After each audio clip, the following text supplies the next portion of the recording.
All right, get ready to dive into a global hunt for women in leadership. We're talking about presidents, prime ministers, chancellors, you name it. We're going to find out who first smashed that ultimate glass ceiling in their country. Think you'll be surprised by what we uncover. Oh, I think the data is pretty fascinating. I bet you didn't know that over half of the UN member states have never even had a female leader. That's 115 countries. Just let that sink in for a sec. Wow, yeah, that's way more than I would have guessed. So where are these trailblazing women? Where are they making history? Let's start our journey where this whole trend seems to have kicked off. Asia. Asia was a pioneer in this area, for sure. Yeah. The very first UN member state to choose a woman leader after World War II was Sri Lanka, all the way back in 1960. 1960. That's amazing. So tell me more about this groundbreaking leader. Her name was Sirimavo Bandaranaike, and her story is incredible. She wasn't a career politician at all. She actually only stepped into the role after her husband, the prime minister at the time, was assassinated. What a way to enter politics, right? Wow, talk about being thrown into the fire. Makes you wonder if maybe that tragic entry shaped how she led. Like facing a tragedy like that gave her extra strength and resolve. It's a fascinating idea. It really shows how much personal stuff can shape how a leader governs. I mean, in Bandaranaike's case, she had to figure out this crazy political scene while also grieving a deeply personal loss. And on top of that, she had to prove herself in a world dominated by men. For sure. And speaking of men dominating everything, we can see a pattern in other Asian countries too, right? Exactly. Think of Indira Gandhi in India or Benazir Bhutto in Pakistan. Both came from huge political families. They had these legacies to live up to, but also faced incredible scrutiny, and they had to define themselves as more than just their last name. It's like they were given this double-edged sword, a platform and a burden, all at once. Did those family ties help them break through that glass ceiling? Or did it actually make the climb harder? What do you think? Oh, it's tough to say. But it's definitely something to think about. Did those connections open doors that would have been closed to them otherwise? Or did they create these impossibly high expectations for them to prove they were competent and had their own vision? It's like a political puzzle. And while we're on Asia, we got to talk about Sheikh Hasina. She holds the record for the longest time as a female leader, over 20 years leading Bangladesh. Right. She really shows that being a woman leader for the long haul is possible. It totally destroys the idea that women leaders are only temporary or just transitions. Yeah, that's awesome. It makes you wonder, what were her strategies? How did she manage to handle the political world for 2 whole decades? What can other women who want to lead learn from how she succeeded? Those are great questions. It shows how well she could adapt, build relationships with other leaders, and take care of what her people needed, all over a really long time. Awesome. Let's switch gears and head over to the Americas. Where do we see women breaking those leadership barriers in this part of the world? Well, the very first female head of state in the Americas was in Argentina, but it wasn't through a direct election. Isabel Perón became president after her husband, Juan Perón, died while he was president. She was the vice president at the time, so it was more like taking over rather than winning a historic election. Ah, so slightly different path to power.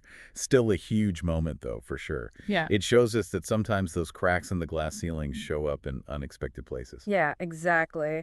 And of course, we can't forget about Claudia Sheinbaum's recent historic win in Mexico. She's the first woman president elected in the country. That's what I'm talking about. From taking over to winning outright, the Americas show us all the different ways there are to get to leadership. You're right, and it shows how much opportunities for women in politics are changing. It's like a shift from circumstance to choice. Awesome. Let's keep going with this global journey. What about Africa? What stories of female leadership haven't we heard yet? Africa has some truly motivating stories of women breaking boundaries. In 2006, Liberia elected Ellen Johnson Sirleaf. It was a historic first for the whole continent. She became the first woman to democratically lead an African nation. Wow, what a milestone. That must have made a huge impact on the region. Oh, absolutely. Her win was a powerful symbol of progress, and it gave women all over Africa a reason to hope. It's amazing how one person's success can start a whole movement. And let's not forget Tunisia, the first Arab nation to have a female prime minister. You're so right. These milestones show that the idea of Africa being behind in gender equality is just wrong. They show all the dynamic changes happening across the continent. It's clear that women are making their mark in leadership positions all over the world.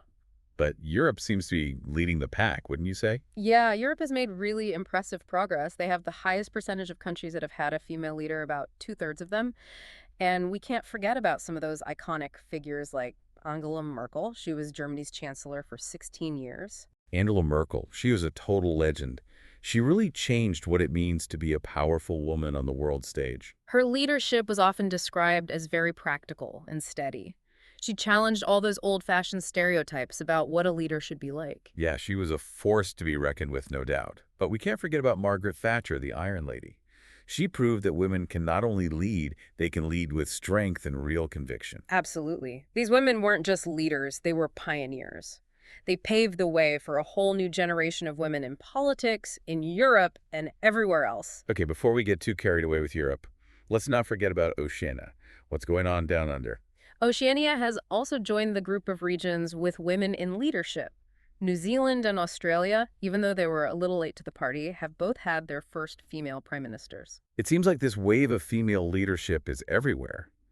But what's causing it? Why are so many women taking charge around the world? Is it something in the water? Well, I don't think it's about hydration, but there are definitely some interesting factors that are causing this global trend, and that's what we're going to dig into after a quick break. I think one of the most important things is that representation matters.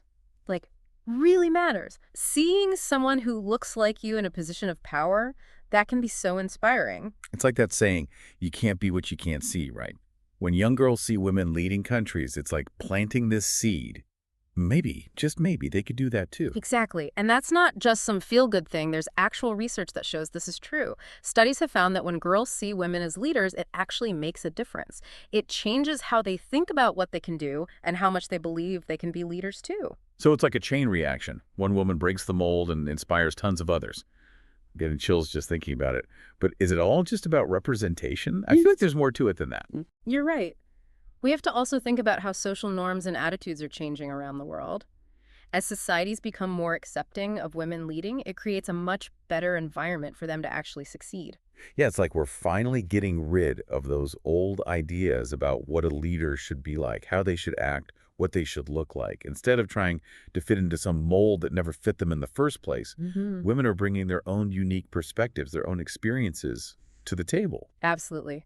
And those different perspectives are so valuable, especially in today's world where things are so complex. But we also can't forget about all the obstacles that are still in their way. Right, because it's not enough to just change how people think. We have to change the systems too, don't we? For sure. Things like how elections work, how campaigns get funded, even how political parties are structured, all of that can either make it easier or harder for women to reach their political goals. It's like we're playing this game where all the rules were made by men for men. So how do we make things fair? Where do we even start? One really important area is campaign finance reform. It's often much harder for women to raise money for their campaigns, which puts them at a huge disadvantage right from the start. The money game. It always comes back to that, doesn't it? Mm. But what about those countries where women have gotten to those top leadership positions? How did they figure out how to make it work? Well, some countries have these things called quotas, or they set aside seats specifically for women in their parliaments. That's helped a lot in getting more women represented. Oh, so it's like giving them a boost, a way to get into those super exclusive clubs. Does that actually work, though? That's a good question. There's been a lot of debate about it. Some people say that quotas mean we're not choosing the best people for the job. Others say they're necessary, at least for now, to fix the unfairness of the past. It's definitely a tough issue. But no matter what we do, it seems like having support systems is super important. Definitely. Things like mentorship programs and leadership training designed just for women in politics can really help. They give women the skills and the connections they need to understand the system and run successful campaigns. It's like giving them the tools in the instruction manual to win the whole game. But let's not forget about how the media affects all of this. Yeah. We all know how much influence they have on how the public sees things. Absolutely. That's crucial. Studies show that when the media talks about women in politics, they often focus on how they look, their families, their personal lives. They don't really talk about their policies or what makes them qualified. It's like they're being judged on a totally different set of standards. How do we fight back against that kind of bias? Promoting media literacy is important, and so is encouraging journalists to cover women candidates fairly and accurately. So we need to look at the big picture. Change how people think, reform the systems, empower women, and make sure the media is doing its job right. That's a lot to do, but it also feels like we're making progress. We definitely are. And as we celebrate all these steps forward globally, it makes you wonder, Where does the U.S. fit into all of this? Yeah, that's the big question, isn't it? We've seen so many countries elect women to be their leaders, but the U.S., which is supposed to be a world leader in so many ways, still hasn't managed to do it. It's a mystery that's puzzled political analysts for decades. But instead of seeing it as a failure, let's look at it as a chance to really examine what challenges and opportunities women in American politics face. All right, I'm interested. Let's take a closer look at the U.S. political scene and try to understand why this particular glass ceiling has been so hard to break. Well, one thing we can't ignore is how powerful stereotypes still are.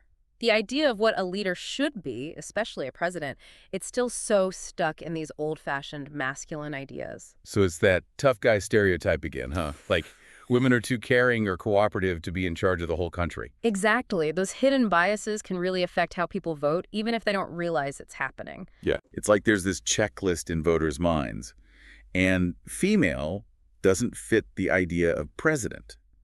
But it's not just about bias, is it? There are things about how the U.S. system works that make it harder for women too, right? You're right. The way elections work in the U.S., where it's all about who gets the most votes, period, that can make it really tough for women, especially since they're often not well represented in political parties in the first place. So even if they get past those stereotypes, they're still up against a system that wasn't designed for them to succeed. Yeah, you could say that. But the good news is that more and more people are realizing this is a problem. And there are movements out there trying to change things. Okay, that's good to hear.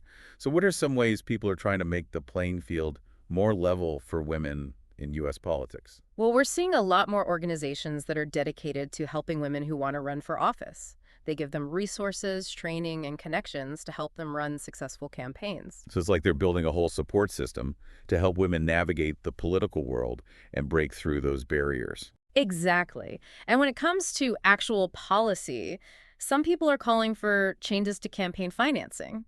The idea is to reduce how much money influences politics, because that often gives men a big advantage. Because money talks in politics, that's for sure.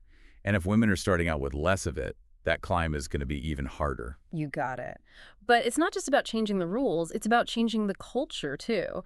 And that's where the media plays a huge role. Right. We talked before about how media coverage can often make those stereotypes about women leaders even worse. So what can we do to change how the media talks about these things?